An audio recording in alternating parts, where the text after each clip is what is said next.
Welcome back to another exciting episode of the Hocicona Hour. As promised, this is a film and TV episode, but not the film that you thought I was going to be looking at.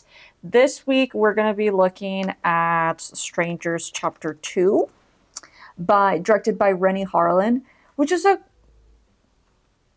let me not get ahead of myself. It was a film, nonetheless, that appeared in theaters and it was a film. We'll leave it at that. Um, but yeah, so I never heard of. So to begin, actually, before we get into that, I did want to talk a little bit about my other business ventures, Pickle Pixie Mail Club. Which has been going on for 3 months strong now. So if you've ever wanted to join a mail club or if you like getting fun mail, this is one of those opportunities to get mail every month for just, what do I have here? $7 a month. You get a letter, postcard, and poem sent to your doorstep every month. So yeah, sign up and I'll put a link in the description. But without further ado, let's begin with today's episode. So like I said, this is Strangers Chapter 2 following Strangers Chapter 1, directed by Rennie Harlan. You might know him from Die Hard 2. I've never seen Die Hard 2. I can't imagine it was much better than the first one, but whatever. So we start off pretty strong. And it's from... So we start off with we don't start off with our main character. Rather, we start off with a scene. It's a sort of like flashback to, I guess, Strangers Chapter 1. And let me be completely honest, I never saw Chapter 1 because it didn't look very good. And I've seen the original, so that's why I watched Chapter 2. But whatever. I didn't think you would need to know what Chapter 1 was about since I already watched the original. Whatever. Anyways, so we flash back to Chapter 1, The Strangers, and there's someone is being killed, whatever. Next, we go to our main character, Maya, who, if you've ever watched Riverdale, she's the redhead from Riverdale. I don't know, who would have thunk? I don't know if they're still doing Riverdale. But, yeah, so she's playing it, and she's in the hospital, and they're telling her that her boyfriend died, or her husband, or whoever, and didn't make it, and she's obviously survived the strangers that went knocking on her door. Yes. Yeah. Oh, the fiance. No, it wasn't a husband. It was the fiance. I have it right here. Yeah. And then she's telling the story to the cops about who they were. The car that they were driving was like a red truck or some shit. And then asking about a girl named Tamara, which I don't know. Maybe I should have watched Chapter 1 because I didn't know where this played in because they kept repeating that throughout the movie. Anyway, so the cops clearly know what she's talking about, but they're just not letting up. And this is kind of already foreshadowing as to, like, things aren't really what they seem to be in this small little town. But yeah, so then it fast forwards to a diner, and they're talking about how one of the ginger, the Maya, the redhead, how she survived. And people, like the townspeople, are looking around. And let me put this down. The townspeople are so strange. And if you want to like if you haven't seen the film, like think of like the Children of the Corn and the town and the children from there, like how they all were in on it essentially, but they obviously weren't letting anybody know. That's what the vibes were from the townspeople. So it seems like they were all like very much in on it from the get-go. Like they don't really tell you, but you can just infer just from the vibes of it. And it focuses on one of the waitresses from the like from the get-go. It like keeps like panning back to the waitress, and you kind of like get the idea. I'm like, oh, she's one of the fucking three. She's one of the three bitches that's like that broke into her house and killed her fiance and tried to kill her. I think. I don't think it's ever confirmed. Whatever. Anyways, townspeople are weird as fuck. So then it's nighttime in the hospital. And I don't know, I've never been in a hospital overnight, but what I know from a hospital is that there's still people there. Can you confirm? Yeah. Right? There's still people there at the hospital. working because people like need to get their medication like all through the night or whatever. But and so that was weird. Anyways, maybe it's a small hospital. I don't fucking know. But so it's nighttime in the hospital, and it's like imagine it's like 28 days later, like it's like barren. There's nobody there, and it's just her waking up in the like waking up in the middle of the night, and so she hears them. Yeah, she sees or like she hears the like rattling outside of her what's it called, her like room, and she's like what the fuck, and then she sees them, she sees the masked individuals pull up, and they're chasing her all around the hospital, and it's like this whole big like chase scene that goes on for like I don't know like 10-15 minutes, and she's just like outsmarting them, and you could tell she's like supposed to be like a smart like final girl sort of character.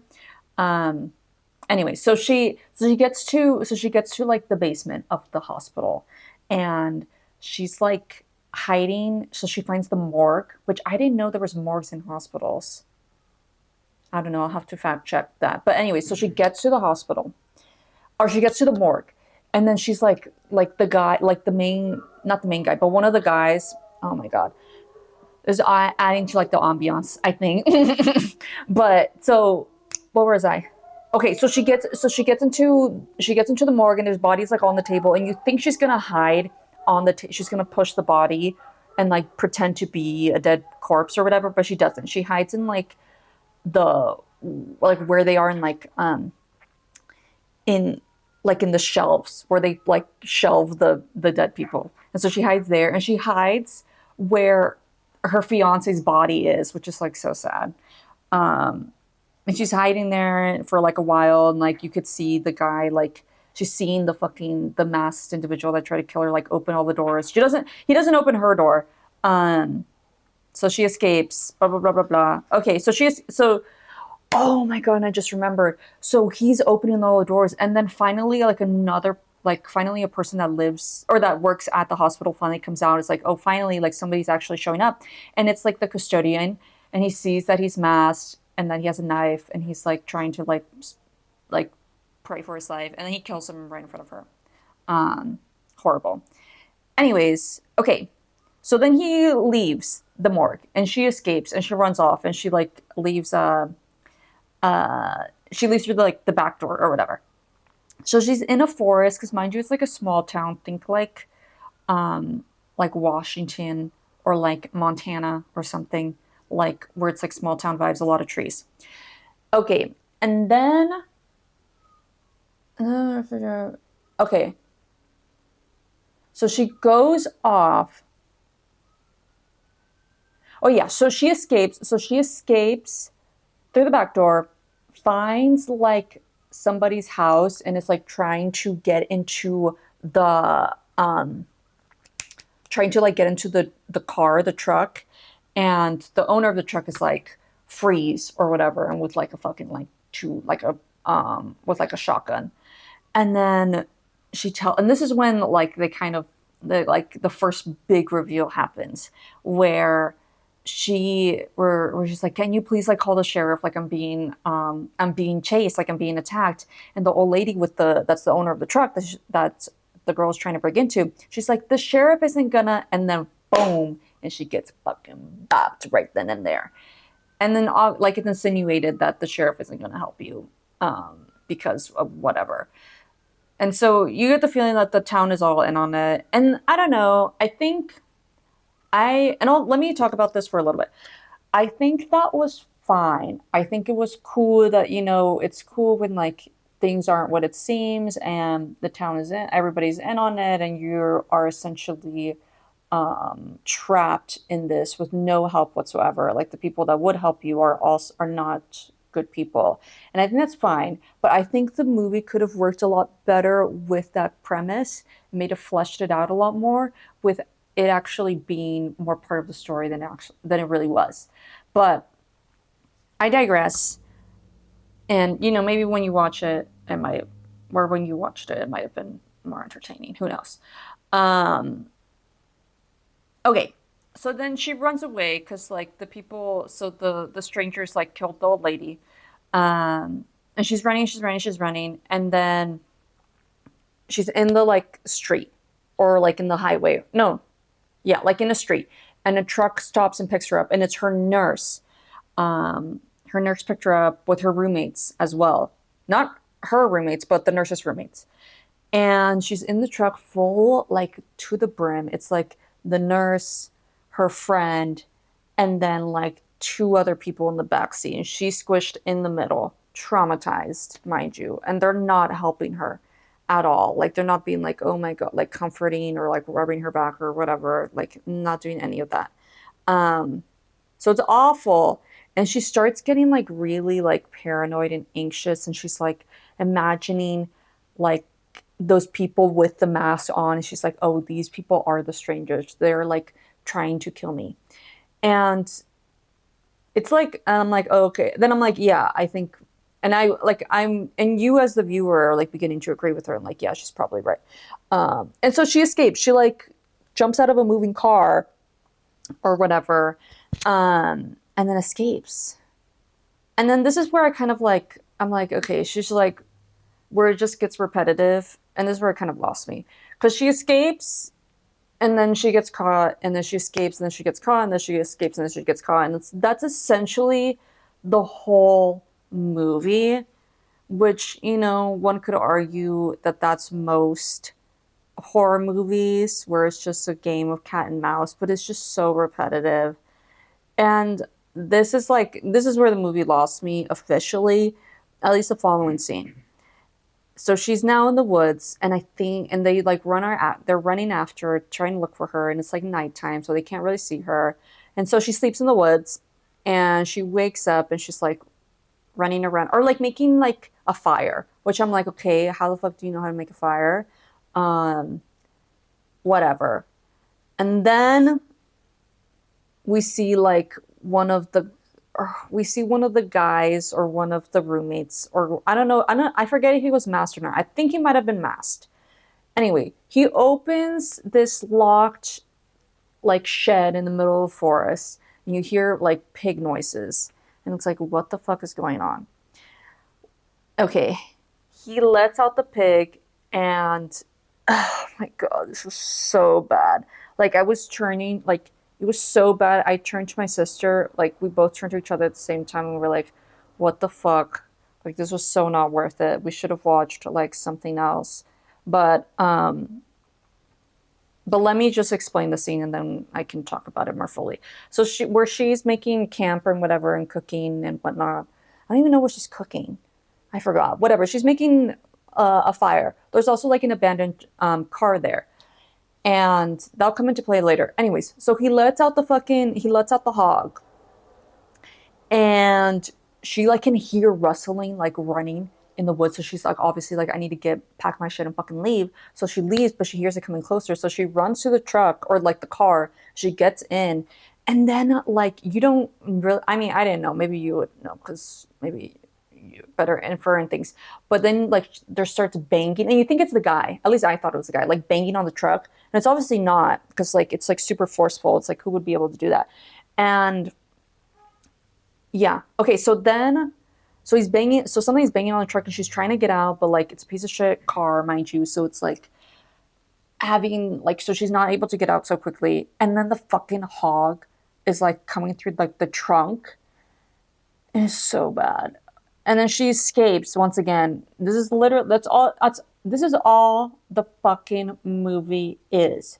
She she runs, she escapes, she's trapped, she escapes. That's all it is. So I'm gonna say this a bajillion times in just different ways. So the pig or the hog or whatever then like bites her at her ankle, and she's like running, and like she's running to the fire to try to like use the fire to scare away the hog. It's like hella fucking her up. It's terrible CGI. And it's like, oh my God. Anyways, finally, like, she kills it, and like that's that. And oh, and then the movie's not even over yet, and she keeps going. Um, okay. So yeah, she kills the hog, and it's like super like rigor mortis, hella terrible CGI. Okay. Then we have another flashback. Oh my God, this was so bad. But yeah, she has another flashback.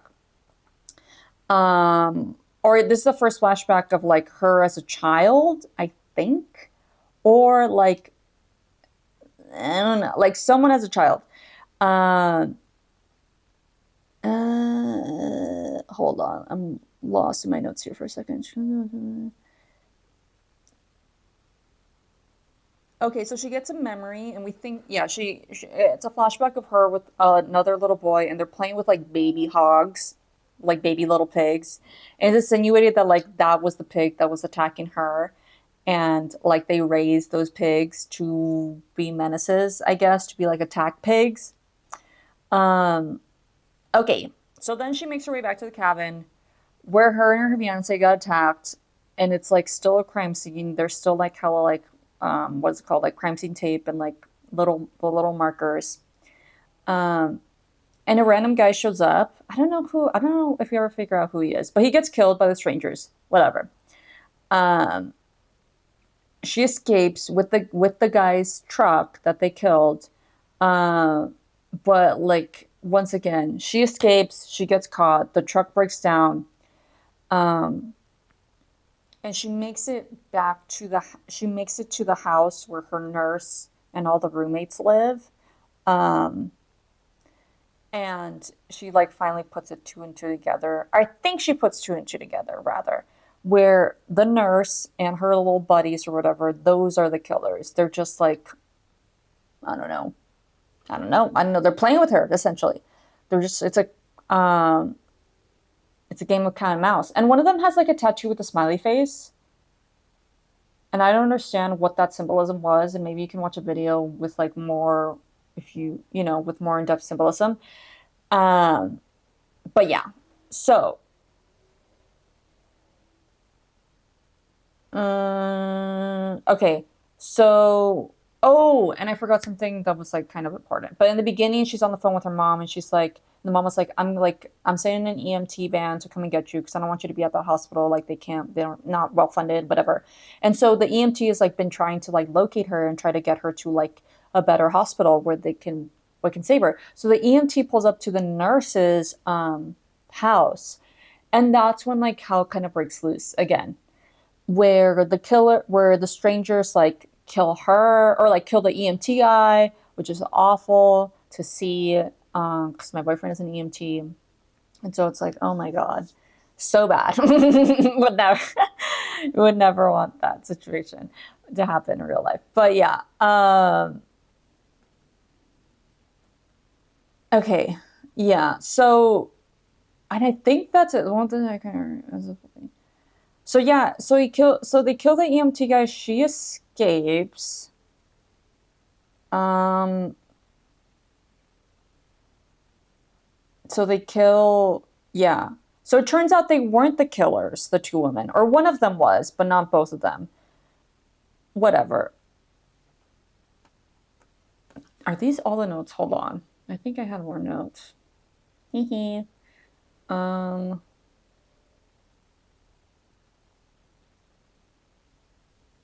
Damn. Well, okay. So let me try to recollect my thoughts here. So the EMT guy comes, he gets killed, and then I think she finally escapes. And she really fucks up the guy and the girl that were like the strangers essentially. And I think that is it. I think after like however many cat and mouse chases, there's like one last one after the EMT one, and then the movie ends. And then that's it. And then the credits roll. And that's all really that I have for you. Um, which was so yeah, it was so sad. It was literally so sad. I like was like because I didn't even go on movie Tuesday when it's like $5. I think I went on a Saturday or something, or a Sunday. No, I went on a Saturday, so it was like full price for that. Um, and then there's an after credit scene where it's like Strangers Chapter 3. So I think they already filmed it and they're just like waiting till next year to release it. I don't know. But it's essentially like it's insinuated that she then joins the strangers because she's got a thirst for blood now. But I don't know. Don't watch this movie. Just watch this video. um because it wasn't good. It wasn't good. I don't think it was good at all. Like I didn't want to say that at the beginning of the video, but this is not a good movie. Do not watch this. I don't know what. It was so sad because I was like, I really wanted to watch a good movie and watch it because it was either this or that one with Leonardo DiCaprio, like One Battle After Another, and I didn't want to watch that one either. People are saying it's really good. Maybe it would have been. I mean, it for sure would have been better, but like, I don't know. Whatever. I'll watch it when it gets on streaming services. But yeah, it was a bust. But whatever. You live and you learn. And I think, am I gonna watch chapter three? No. I think it's because it's like Halloween times. I wanted to watch something like Halloweeny. Um, so yeah, but no, it was so bad. Do not watch this film. I feel so sad because like you could tell maybe like people really worked on it, but whatever. Anyways, so that's that. Final thoughts for me. Eh, I don't know. There was like a bunch of people talking during the movie, which was so annoying. I literally hate that. Like I got so used to not going to the movies, and so I never had to deal with that shit. And this past time, it was just so bad. Literally hate it. It was so cringe. I was like, oh my god. And it's like even more cringe to say something. So I was like, I'm not gonna do that either. But okay, so let's put that back there. So Strange Chapter 2, whatever, whatever, whatever, not that good. Anyways, now I did want to talk about him a little bit, but it's been so long that I've watched it that I'm just gonna say I'm not gonna do like a whole plot breakdown because I didn't write any notes because I was like, what's the point? Like, whatever. If you see it, you see it. If you don't, you don't. And everybody's done a plot breakdown already. I'll just give you my thoughts. And then I think, and I'll say this. So him was directed. Let me see. Justin Tipping, and he also did. Let me see what movies he did. None of these movies that I fucking know. Whatever. Anyways, the other one I didn't know any of the movies either. But I love the actors there. I think they were so cute and so fun.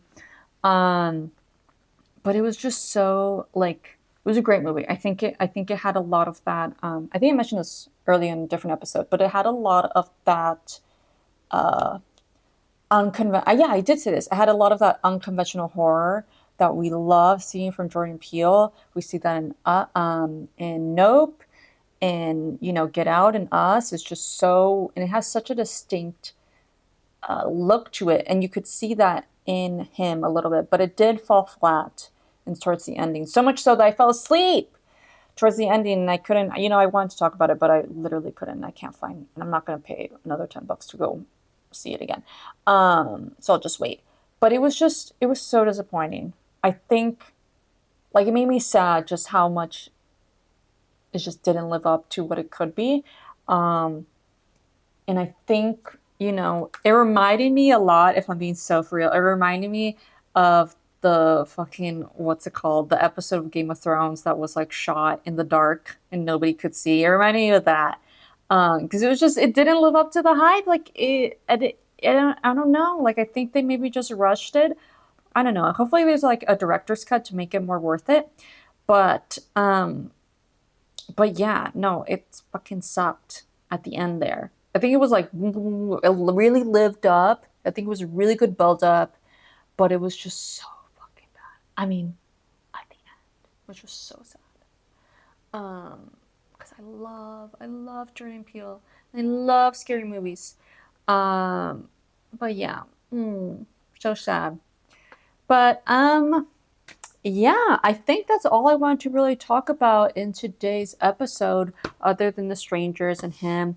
I mean, I can't think of any other good movies that I've seen. Ooh, I'm in the middle of watching Bloodlines. Final Destination. I finally hit streaming services, and I will say this: I think it's not you're not when you walk into movies like that, you're not expecting like a good movie. It's like Saw. Like you're not expecting your good movie. You're expecting like CGI, and you're expecting a predictable plot line, which I think that's what makes those movies still running.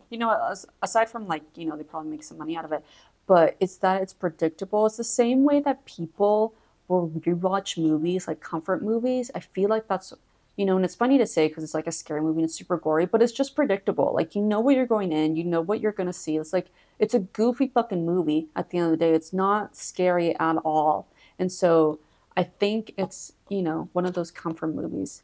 Less, it's not as like, I wouldn't say it's as gory as Saw, because those are fucking disgusting. But yeah, I will say that. That's predictable.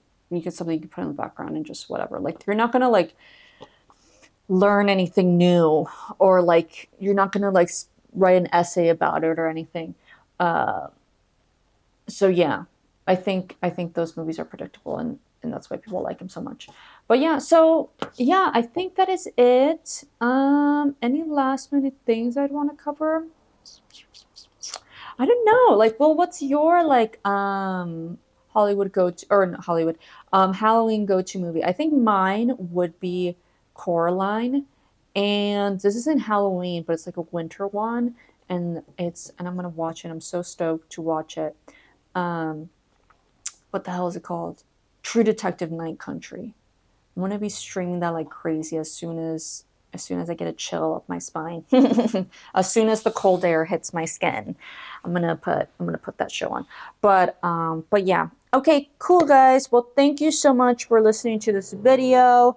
We I'll say this, the movies fucking sucked, which, you know, but it's still great to talk about. It's still fun to discuss and play around with movies that aren't actually that good. But yeah, do look out for the Pickle Pixie Mail Club. Think. And also look out for the Pico Pixie magazine. And I'm working on volume 2 right now, so I'm really excited about that. So if you want to send in any art submissions, or send in a column, or even a confessional, I'm doing a confessional column, that'll be sick. Do let me know. Either just send me a message, drop a comment, or I don't know, literally anything. Just, you could probably figure out how to get in contact, either through Pickle Pixie Mail Club or through Hocicona Hour. Either one is fine. But yeah, thank you so much for tuning into this episode with me. If you stayed this long, thank you, thank you, thank you. And if you stayed this long, I'll tell you a secret about my Halloween costume. Actually, no, I won't, because you should stay in, tune in regardless. No secrets. I want to keep it. But yes, do sign up to Pico Pixie Mail Club. Look out for the Pico Pixie magazine.